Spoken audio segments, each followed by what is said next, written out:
Hey people, hope you guys are all having a wonderful day. Today I'm going to be going over all of the best in slot weapons and armor in the game. But today I'm not going to be using the gallery or anything like that, or using any in-game footage, because I've actually wiped my gallery at some point, and because of that, a lot of my information bits are greyed out due to me wiping my gallery at one point due to help with filming.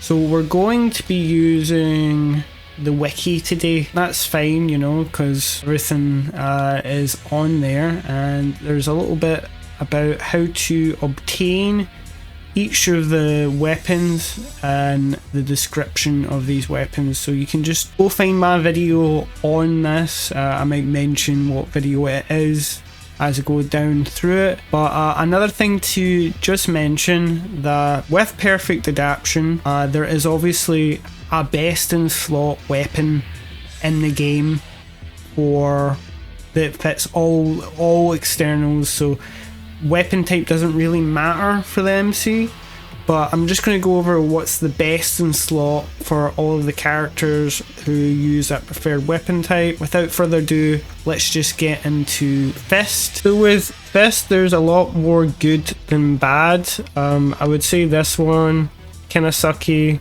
doesn't really have anything going for it. Dragon Slayer, quite good, get a 5 to 10% critical rate and 20 to 40 critical damage and a high amount of internal injury. A lot of the externals that Fist uses relate to internal injury in some way, or inflicting that as a status effect, or responding to how much internal injury that you have dotted onto someone at a current moment in time. But with Seal of People, you can guarantee critical. So this just becomes a flat out plus 20 to 40 final damage, and one that you can easily get on any run, as you just need to defeat the Divine Flame Sect leader. So quite a good one. This one, pretty sucky, doesn't even have an excerpt about it. I'm not even going to go into it because it does just kind of suck. This one is just pretty good. It's the one you get from the Schiefer Temple Leader, just a flat plus 15 to 20 30% damage, and it helps you do your ultimate. Not the best one in there, but it is a lot better than, say, this one, for example, and one up here, Kunlun. Other than that, let's go into Freedom. So this is the one that you get for defeating, not to spoil anything, one of the final bosses in the game. So it gives you lifesteal, which is quite good. I wouldn't blame you for giving this to one of your party members to help them out. Flex Seal, which as we all know, Seal is quite overpowered in anything but Freedom mode, but obviously you get this from defeating the main villain of the story mode, so practicality of you getting this in anything but New Game Plus is quite out there, but obviously isn't the total best. This one here, Emperor Kang's, allows you to absorb MP, which, you know, MP is something that is quite hard to get a lot of the time, and you just get from defeating Emperor Kang. Not one of the best ones because it doesn't actually increase any damage, but this final one down here is 9 Yang, and I believe this is the one that you can craft, so you don't actually even have to put this one in your treasury, but it gives plus 2 to 5% damage for every 50 points of spirit. So I think you can have a total of 100, so it's a plus 10% damage, plus 20 to 35% critical damage. So like the same thing about what I was saying about the guaranteed critical, this is just ends up being a flat plus 20 to 35% damage. Reduces their ability to use their ultimate and a small amount of crit chance. So this is probably one of the best in slot. It's probably a competition between 9 Yang, Enlightened, and Dragon Slayer. It's really what is your fancy, but a big pro to this is obviously that you can just learn the recipe. Your character will learn that on New Game Plus, and you can just carry it over without using a slot in your treasury, and you can just make a bunch of them for you and all of your party members. So that's really like all the legendary fists. So now going into sword, I'm just going to go over these three real quick. That you get them from either stealing from this Lanya sword pavilion or completing their storyline. All of these are trash. I'm just going to flat out say that. But this one here, Zanyan, was debatably the best weapon in the game for some time, for a lot of people's opinion, and it's a craftable weapon that you obviously, a good thing about the craftable weapons is that you don't need to put one of them in your pedestals in the treasury. You can just carry over the recipe for Zoanyan to a next save. However, one important caveat for this weapon in particular is that it only works for the MC, as it works off of moral values. So as you can see here, plus 10% damage from having maxed out moral values all up here. All this together adds up to plus 30% with maxed out moral values in final damage. So it's just a flat plus 30% damage. On hindsight, even like comparing this to some of the fists, you know, flat 20 to 35%, just a flat 20 to 40% with critical damage. This isn't actually that great in my opinion, and it's sort of been power crept by some of the DLC weaponry, but it's certainly a highlight weapon that you want to keep in mind, as it doesn't take a pedestal in your treasury if you have learned the recipe. Now 9 Phoenix is also quite a great weapon, as you can see here. Plus 15 to 30% damage dealt, doesn't require any moral values, can use it on characters other than the MC, reduces their ability to use their ultimate or master skill. So this is already competitive with Zanyan, and all you have to do is kill the Lanya Sword Pavilion or RNG get the legendary option. Yeah, a particularly good sword, just not really accessible for a long part of the game. But down here, the Giant, which I think is a reference to Berserk, if you guys played that. So a good thing about this is it inflicts a lot of internal injury, 10 to 20, which is quite a good effect, but it's not as great as it would be on Fist, as a lot of the externals do not relate to internal injury like they do with this. But that's a flat 20 to 35% critical damage, and as we were talking about earlier about how you can just guarantee criticals, that's just a plus 20 to 35% damage, which is alright, and it's craftable. So yeah, I mean, I don't think it is actually as good as Zoanyan, and you're probably only going to be using this on either the MC or whoever you can put Seal of the People or Imperial Seal on, so sort of edged out by these two up here. Granite sword is not anything to write home about, but plus 15 to 30% damage, still pretty good. Now we're going into the DLC weapons. So this Roar of the Dragon just is a flat plus 65% damage if you have that guaranteed critical. Doesn't rely on being on the MC either. 25% chance to instantly kill non-boss enemies, so this is just leagues ahead of all the other swords that came previous, and it's a DLC weapon that you kind of get in the post game by completing Ping Lai. But there's no image of it here, but yeah, it's just a lot better than anything that sort of came before. The new DLC weapon, the Tai sword, which you can get from Breeze Remains and watching them fight the Lanya Pavilion leader, is one of the easiest legendary swords to get in the game, as a plus 200 attack, plus 20% accuracy, plus 30, plus each action accumulating more action speed. So it's not phenomenal really, but it's there It's got high stats and very easy to get on any playthrough, so it's worth mentioning.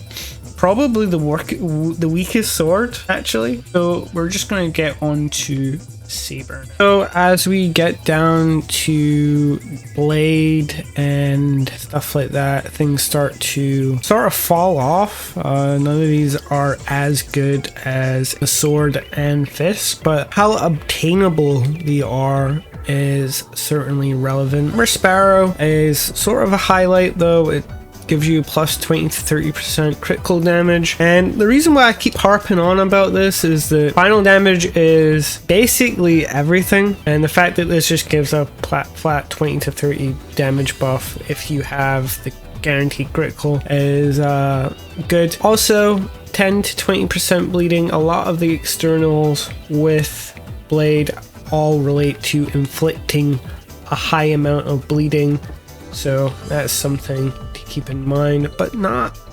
spectacular. This one, Canine God, you're obviously going to end up just getting this by completing the story. Just very easy to get. Gets cut tendon. I don't really know too much about that status effect individually, but not particularly great, but yeah, not great. So this is one of the better ones.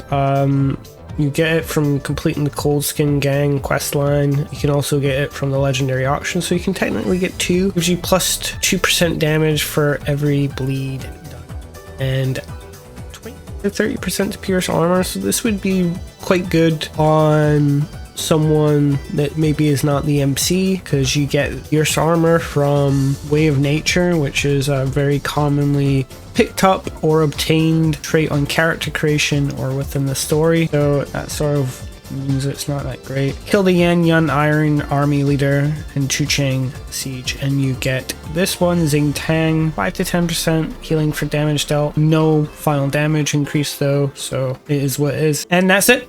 This one is just sort of shit. Also pierce armor, which you really don't need. So that's all of it for Blade. I would say this one, Xing Tang, the Ying Dragon, and Saber Sparrow are the best of the Blade, but they are very easily to obtain. That's why Blade's considered one of the beginner weapons. The legendary spear weapons are a little bit disappointing based on how great Pear Blossom is. For take an example with Slipstream right here, critical chance, as we know we can guarantee crits, so not that amazing. With Way of Nature we pierce enemy armor anyway, and combo and critical is not that great, with a lot of externals auto comboing generally.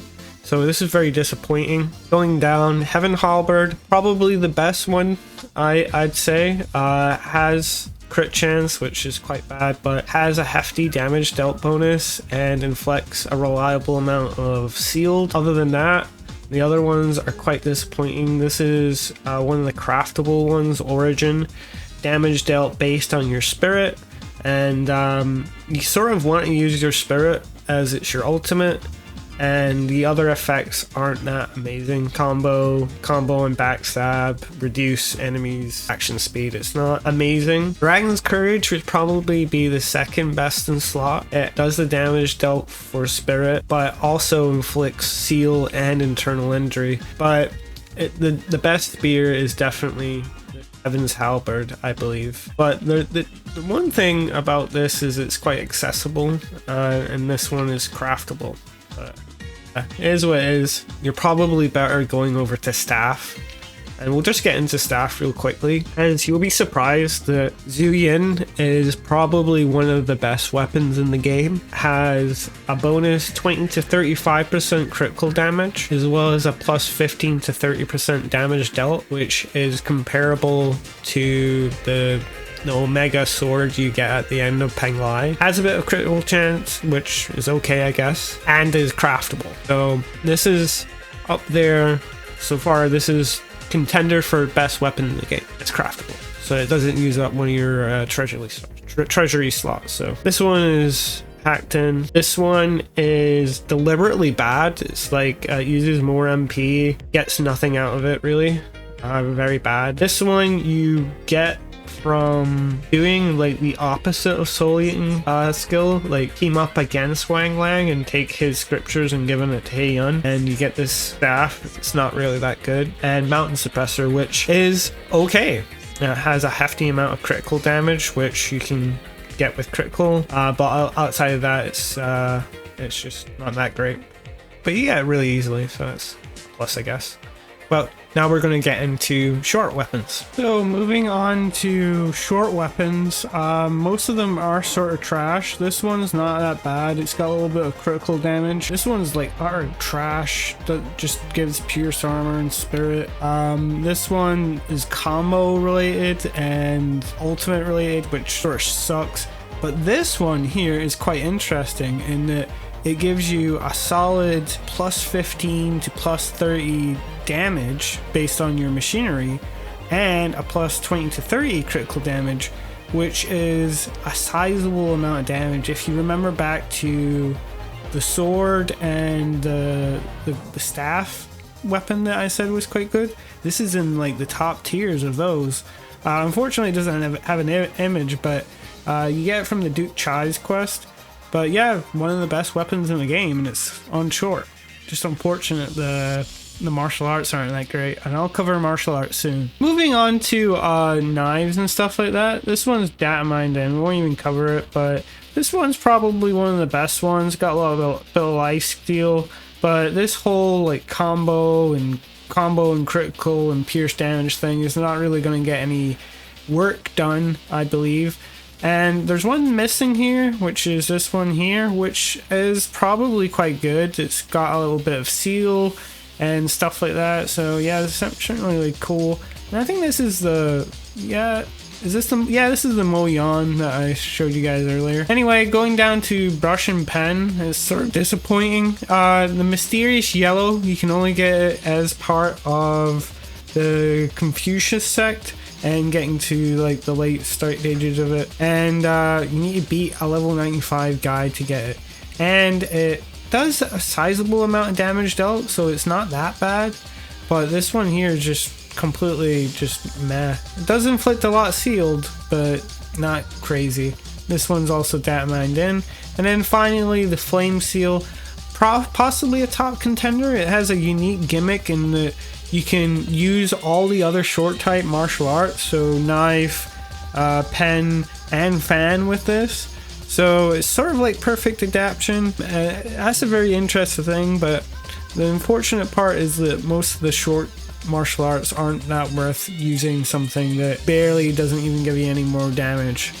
Anyway, after that, we're just going to move on to musical. So moving on to musical, Zither's quite disappointing, to be honest. This one sort of reduces action speed. I guess you could probably put it on the one Zither lady from Melody House, but it's not something you would really want on the MC. I guess it can sort of stall people, sort of like Seal. Probably is better than in freedom mode than actual seal, because a lot of the enemies become immune to seal in freedom mode. This one only reduces MP and chance to pierce enemy armor. It's not really that great, and the combo stuff not amazing. I think like the best one is definitely Proud Wanderer.